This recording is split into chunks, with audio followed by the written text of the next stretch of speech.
గలతీయులకు రాసిన పత్రిక 5వ అధ్యాయం మొదటి వచనాన్ని మనం చదువుకుందాం. గలతీయులకు రాసిన పత్రిక 5వ అధ్యాయం మొదటి వచనం.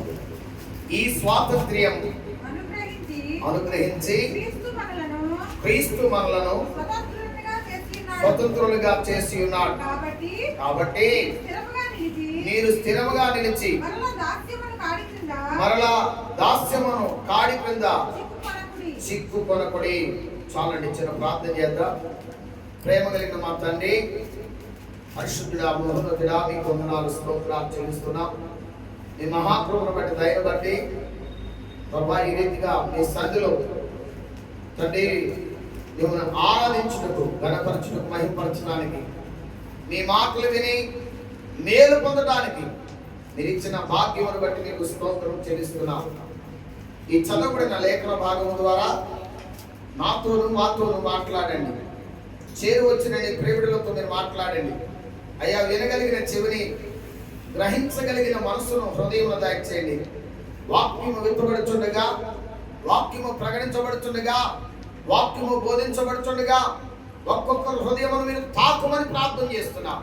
ఒక్కొక్కరి మనస్సును మీరు తాకుమని ప్రార్థిస్తున్నాం. లూదియా హృదయము తెరవబడినట్లుగా, శరసాల నాయకుడి మనస్సు తెరవబడినట్లుగా ఈ యొక్క సమయంలో ప్రతి హృదయము, ప్రతి మనస్సు యేసు నామములో తెరవబడునుగాక. ఈ ఆత్మ కార్యములు జరిగించండి. వాక్యం విని, వాక్యములకు లోబడి, వాక్య అనుసరంగా జీవించుట మా అందరికి నేర్పించండి. మీ రాకులు సిద్ధపరచమని వాక్యమై ఉన్న యేసు నామములో ప్రార్థించి పొంది ఉన్నాము తండ్రి, ఆమేన్. ప్రభునందు ప్రియమైన దేవుని పిల్లలారా, దేవుని వాక్యాన్ని మనం చదువుకున్నాం. ఈ చదవబడినటువంటి వాక్య భాగంలో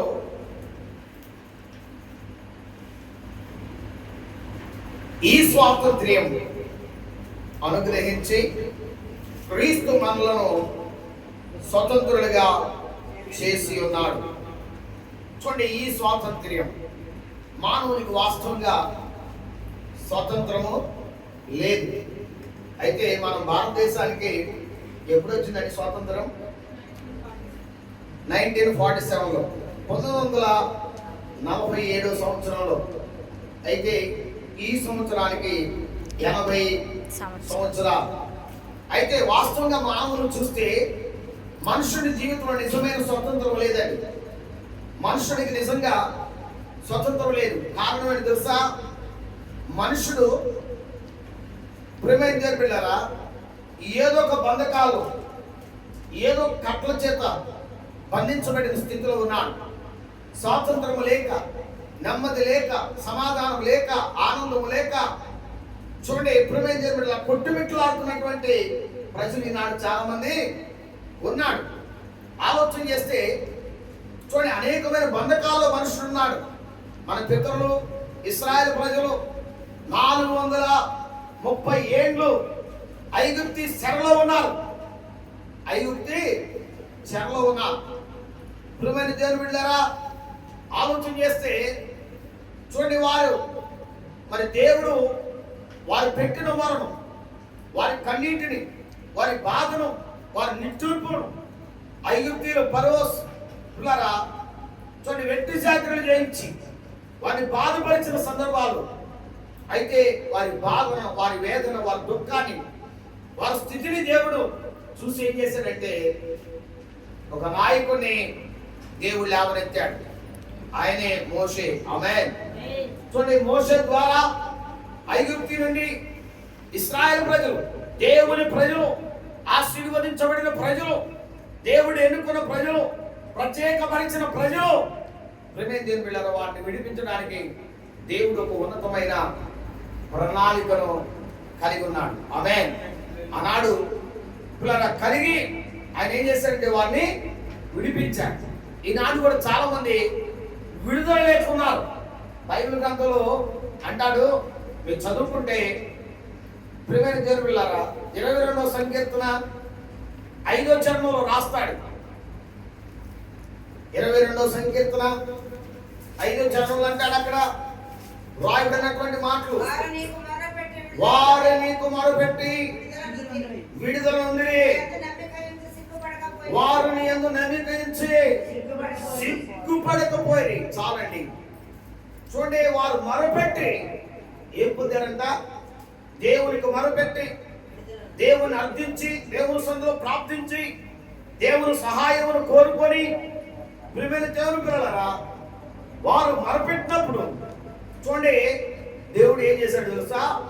వారికి విడుదల ఇచ్చాడు. మొర ఆలపించే దేవుడు. మొరపెట్టగా నేను నీకు ఉత్తరం ఇస్తానంటాడు. బైబిల్ ఇంకో మాట అంటాడు, తనకు మొరపెట్టు వారికి, తనకు నిజముగా మొరపెట్టు వారికి అందరికీ యెహోవా సమీపముగా ఉండే దేవుడు. దేవునికి స్తోత్రం. ఆయనలో సమీపముగా ఉండే వారి లోకంలో ఎవరు లేరు. పిల్లరా, ఆయన గొప్ప దేవుడు. కాబట్టి ఏ బంధకాలలో మనుషుడు ఉన్నాడు. ఆలోచన చేస్తే పాపం అనే బంధకం, పాపం అనే కట్టులలో మనుషుడు బంధించబడిన జీవితం. బైబిల్ అంటాడు, పాపము చేయ ప్రతివాడు పాపములకు దాసుడై ఉన్నాడు. అంటే పాపపు దాస్యపు, పిల్లరా, పాపపు దాస్యపు కాడి కింద చూడండి మనుషుడు చిక్కుకొని ఉన్నాడు. ఈనాడు పిల్లరా పాపములైన మానవుడు జీవిస్తున్నాడు. అందుకని పాపమనే కట్లు, పిల్లరా, కుల కట్లు, మత కట్లు, ఆచార కట్లు, అలవాటు కట్లు, సాంప్రదాయ కట్లు, సిద్ధాంత కట్లు, ఇవి మనిషిని బంధించున్నాయి.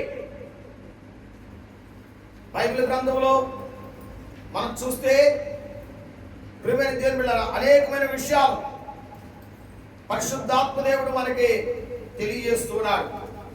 మనుషులు రకరకాల బంధకాల చేత, రకరకాల కట్ల చేత బంధించబడిన స్థితిలో ఉన్నాడు. ప్రియమైన దేవుని బిడ్డలారా, ఏ మాత్రము కూడా నెమ్మది లేని స్థితిలో ఉన్నారు. నెమ్మది లేని స్థితిలో ఉన్నారు. దేవుని వాక్యం మనం చూస్తే అనేకమైన బంధకాలు. ఇశ్రాయేలు ప్రజలు 437 ఉన్నారు. బైబిల్లో చూస్తే ప్రియమైన దేవుని బిడ్డలారా, ఒక ఆమెను ప్రభువు అన్నాడు, అమ్మా నీవు నీ బలహీనత నుండి విడుదల పొంది ఉన్నావు. ఆమేన్.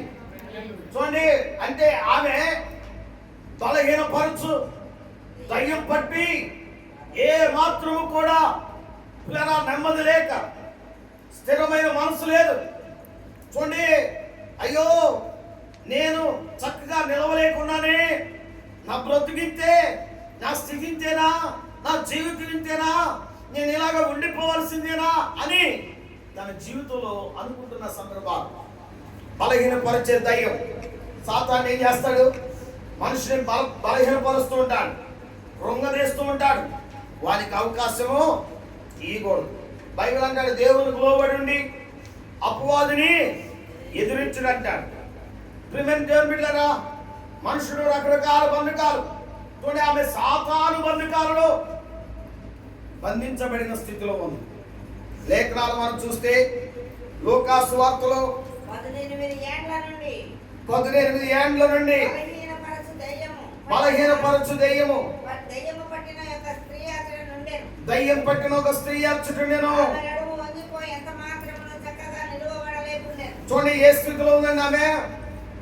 ఏ మాత్రం చక్కగా నిలవబడలేని, చక్కగా నడవలేని స్థితిలో ఉంది. యేసు ప్రభు వారు ఆమెను చూశాడు. లూకా సువార్త 13వ అధ్యాయం 11వ వచనం ఉంటది. లూకా సువార్త 13వ అధ్యాయం 11వ వచనం ఉంటది. యేసు ఆమెను చూసి రమ్మని పిలిచి, అమ్మా నీ బలహీనత నుండి నీవు, దేవునికి స్తోత్రం. ఎవరు చూస్తారండి ఆమెను? చూడండి, 18 సంవత్సరాలు వస్తుంది, వెళ్ళిపోతుంది, వస్తుంది, అనేక మందిని చూస్తుంది, అనేక మంది ఆమెను చూస్తున్నారు. పిల్లరా, సమాజ మందిరంలో వస్తుంది, వెళ్ళిపోతుంది, కానీ విడుదల మాత్రం లేదు, నెమ్మది లేదు. పిల్లరా, ఆ బలహీనపరచు ఆత్మ నుండి బలహీనపరచు దయ్యము నుండి, సాతాను శక్తుల నుంచి ఏమాత్రం విడుదల పొందలేని స్థితిలో అదే పరిస్థితిలో ఉంది. అలా సంవత్సరాలు గడిచిపోయి సంవత్సరాలు వెంబడి తరుము బస్తుని వెళ్ళిపోతున్నాయి. నెలలు గడిచిపోతున్నాయి, వారాలు గడిచిపోతున్నాయి, దినములు గడిచిపోయి. అయితే మాత్రం కూడా చెప్పండి, కొన్ని గంటలు గడిచిపోయి. కానీ ప్రభు పాదాల దగ్గరికి వచ్చింది. ప్రభు ఆమెను చూశాడు. ఆమేన్. ప్రభు ఎవరు చూస్తాడండి? ఆమెను చూశాడు. అంటున్నాడు, అమ్మా నీ బలహీనత నుండి నీవు విడుదల పొంది ఉన్నావు. ఆమేన్. ఎవరు చెప్పగలరు అలాగా? చెప్పండి. చూడండి, ఆమెను చూసిన వెంటనే ఆమెకు విడుదల అవసరమని, ఆమెను బాగు చేయాలని ప్రభు మనసులో ఆలోచన చేశాడు. ఆమెను పిలిచి ఆమెను ముట్టి చేతులుంచగానే దేవునికి స్తోత్రం, దేవుని మహిమపరిచింది. ఆమేన్. చక్కగా నిలబడలేని స్థితిలో ఉన్న ఆమె ప్రభు తాకిడి ద్వారా, ప్రభు ఆమెను తాకినప్పుడు, ఆమెను ముట్టినప్పుడు, ఆమెను స్వస్థపరిచినప్పుడు, నీ బలహీనత నుండి నీ విడుదల పొందామని చెప్పినప్పుడు వెంటనే ఆమె చక్కగా నిలవబడి, ఆమె 18 సంవత్సరాలు నిలబడలేని స్థితిలో ఉంది. ప్రియమైన బిడ్డలారా, మనుషులను సరిగ్గా చూడలేని స్థితిలో ఉంది. అక్కడ ఎప్పుడైతే ఆమె విడుదల పొందిందో అక్కడ ఉన్నటువంటి ప్రజలకు ఆశ్చర్యానికి గురి అయిపోయింది. ఆమేన్. ఈమెనా ఏది రోజు వచ్చి వెళ్ళి ఆమెనేమైనా సమాజ మందిరంలోనికి రోజు వస్తుంది, వెళ్ళిపోతుంది, గడుపుతుంది, ఈమెనా అని ఆశ్చర్యం వారికి కలిగింది. నీ జీవితంలో ప్రియమైన బిడ్డలారా, చూడండి, దేవుని యందు నమ్మిక ఉంచితే, దేవుని యందు విశ్వాసం ఉంచితే, దేవుని సన్నిధిలో ఆయన పాదాలు పట్టుకొని మొరపెడితే, చూడండి, ఏ పరిస్థితిలో నీవు ఉన్నా ఆ స్థితి నుండి విడుదల ఇవ్వగలిగిన దేవుడు నా ప్రభువు. ఆమేన్. ఆయనకు అసాధ్యమైనది ఏది కూడా లేదు. కాబట్టి ప్రియమైన బిడ్డలారా, చూడండి, విడుదలైన జీవితాలు చాలా మంది, చూడండి, రకరకాల బలహీనతలని మనుషుని ఆవరించుని. అయితే ఈ యొక్క సమయంలో ప్రియమైన బిడ్డలారా, ఆ బలహీనతల నుండి విడుదల కావాలి. ఆమేన్. యేసు నామములో మీకు విడుదల కలుగును గాక. ఆమేన్. అంధకారం నుంచి విడిపించగలిగిన దేవుడు ఇక్కడ ఉన్నాడు. ఆమేన్. ఆయన సర్వశక్తి కలిగిన దేవుడు, స్వస్థపరచగలిగిన దేవుడు, బాగు చేయగలిగిన దేవుడు, గొప్ప కార్యాలు చేయగలిగిన దేవుడు. దేవుని స్తోత్రం. కొంతమంది బాగుపడి, కొంతమంది స్వస్థలు పొంది దేవుని దూరం అయిపోయి వెళ్ళిపోయిన వాడు లేరా? చూడండి, మనుషులు ఏంటంటే అవసరం కొరకైనా, అక్కర్ల కొరకైనా, అవసరాలు తీర్చబడటం కొరకైనా దేవుడు, స్వస్థత పొందడం కొరకైనా దేవుడు, సమస్య నుంచి విడుదల పొందడం కొరకైనా దేవుడు. అంటే ప్రియమైన వాటి కాదు, అవి ఉంటే వాళ్ళు ఉండకపోవచ్చు. దేవుడు నాకు కావాలి, నా ప్రభు నాకు కావాలి, నా రక్షకుడు నాకు కావాలి, నా కొరకు ప్రాణం ఇచ్చిన దేవుడు నాకు కావాలి, నా కొరకు రక్తం కార్చిన నా ప్రభు కావాలి, నా కోసం మరణించి సమాధి చేయబడి మరణాన్ని జయించి 3వ దినాన మృత్యుంజయుడై తిరిగి లేచిన నజరేయుడైన యేసు నాకు కావాలి. ఆమేన్. ఆయన ఇచ్చే నిత్య జీవం, ఆయన ఇచ్చే పరలోక రాజ్యం నాకు కావాలని ఎవరైతే కోరుకుంటారో, ఎవరైతే ఇష్టపడతారో, ఎవరైతే అంగీకరిస్తారో వారి జీవితం ఆయనే మనం కలిగి ఉంది. ఆయనే కదండి చెప్పాలి. చూడండి, ఆయన మనం కలిగి ఉంటే ఈ లోకంలో ఆయన అనుగ్రహించేవన్నీ కూడా మనమే. ఆమేన్. దేవునికి స్తోత్రం.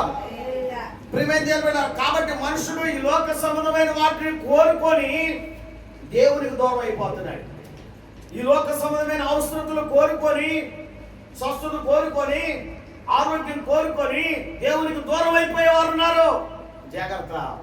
ప్రియమైన బిడ్డలారా, ఏమైనా చేయగలిగిన దేవుడు. కాబట్టి ఆయనను మనం పెట్టకూడదు. చూడండి, దేవుని వాక్యం చూస్తే 10 మంది కుష్ఠరోగులు, ఏమండి ప్రభు వస్తున్న సందర్భంలో